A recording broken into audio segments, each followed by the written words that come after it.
This is the second part of a two-part series in where I show the more interesting specimens in my mineral collection. If you want to see part 1, check the link in the description. Up next is this beautiful calcite and fluorite specimen out of China as well. I forget the province exactly, and I lost the tag to this actually. So if any of you guys recognize this and have a specimen that's very similar to this, could you please let me know what location this was from? Because I lost the location, and that's kind of bothering me because it's a very fascinating specimen, and I'll show you why actually. So on the back, you can see here, there's actually the fluorite that this calcite is growing on broke. But you can see that there's been calcite growth over where the breaks occurred, which indicates that the breaks happened before the calcite grew in. So some kind of violent geological activity occurred to cause these calcites to break, or the fluorite to break. And you can see this fluorite actually grew in layers of white and purple fluorite. So it's very distinct. But then after it broke, the calcite came in and grew, and there's actually multiple, even with the calcite, there's multiple growths. So these larger calcite crystals grew in first, along with some of the stuff here. I believe it's the lighter stuff. And then a darker browner calcite started to grow in after. So it's a very fascinating little mineral specimen that shows some very interesting, shows that where this stuff grew, there were some very interesting geological events that occurred to cause this specimen to occur.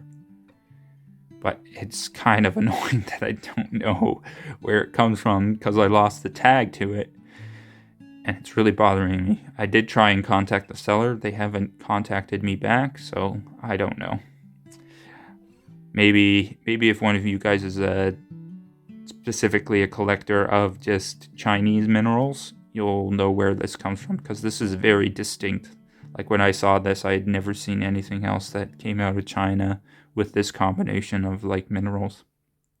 Here is another amphibole specimen, also like fluorite, very rare. It's called, and this is a tongue twister, Arfvedsonite or Arfvedsonite.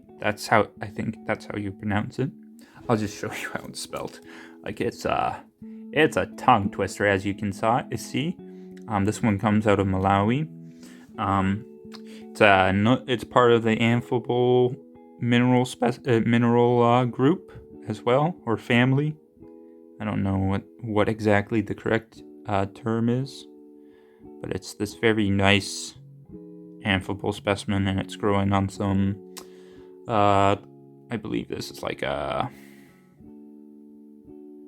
probably an orthoclase, maybe?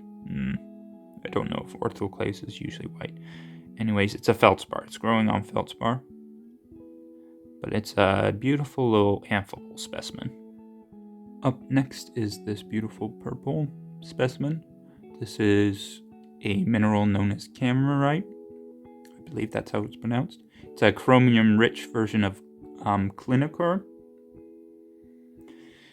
And this is actually, the matrix itself is chromite.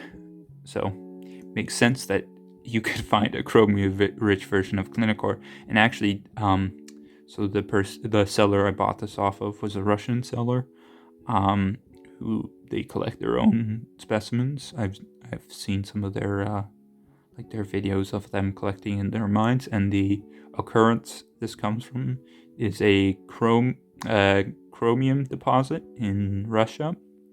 And another specimen I bought off of him was this clinicore specimen. I'll try and show it. You can see the nice dark green clinicore crystals in the calcite vein, and this is also in chromite, and this comes from the same deposit as this Kammererite specimen, and this is quite a rare version of clinicore that has chromium in it, which I believe probably causes this color change, the green to purple color change. Up next is this awesome cluster of Vivianite crystals from Bristol, England, I believe, a spot in Bristol. I got this specimen at a mineral club auction. I'm a member of 2 local mineral clubs in my area, and it's just a beautiful large cluster of Vivianite crystals. And you can see here's like a smaller ones on matrix. You can see it's just on the matrix. There's a thin layer of matrix.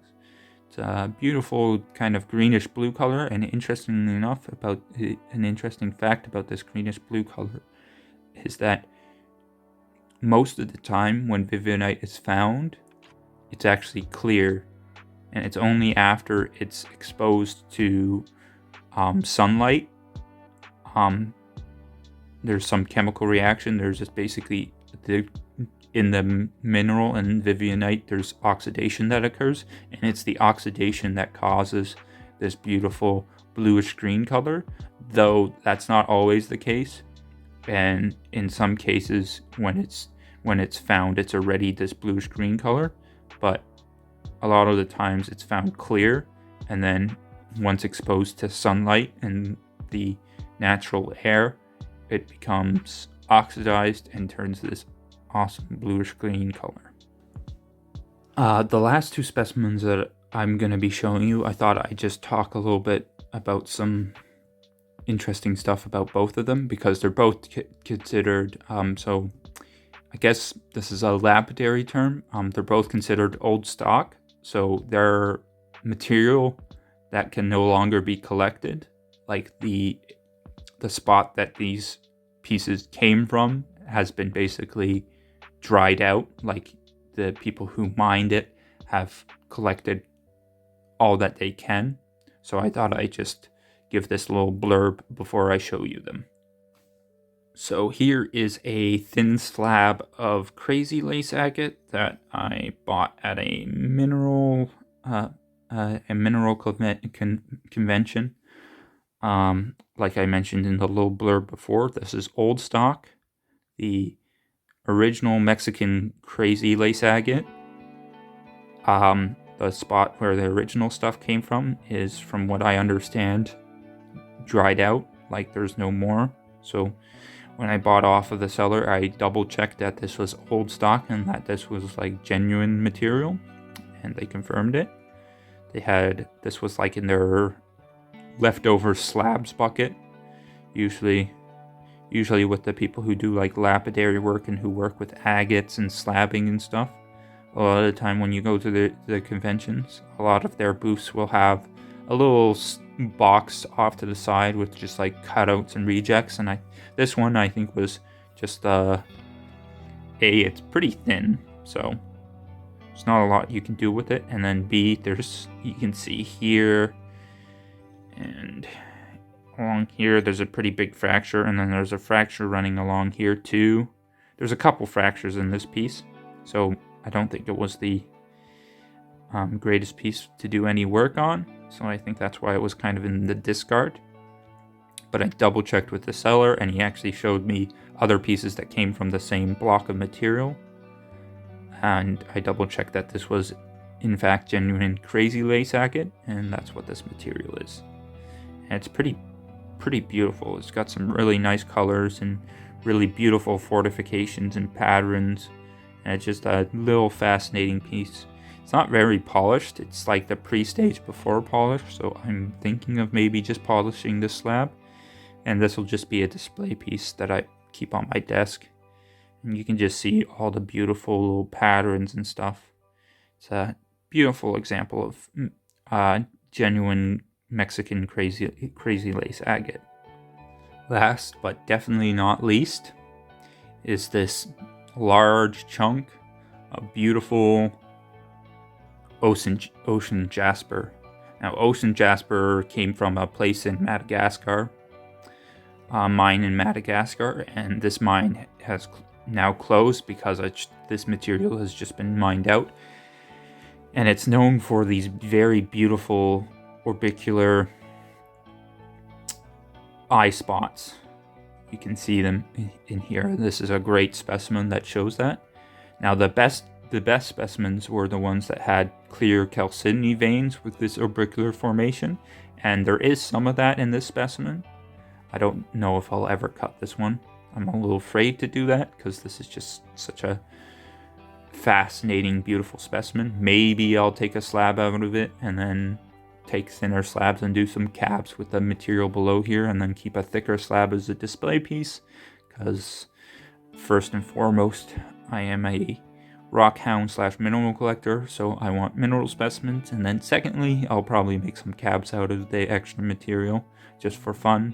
And who knows, maybe in the future when I have a lot more material and stuff, I can actually sell some stuff and make a little money on the side to, you know, put back into the hobby.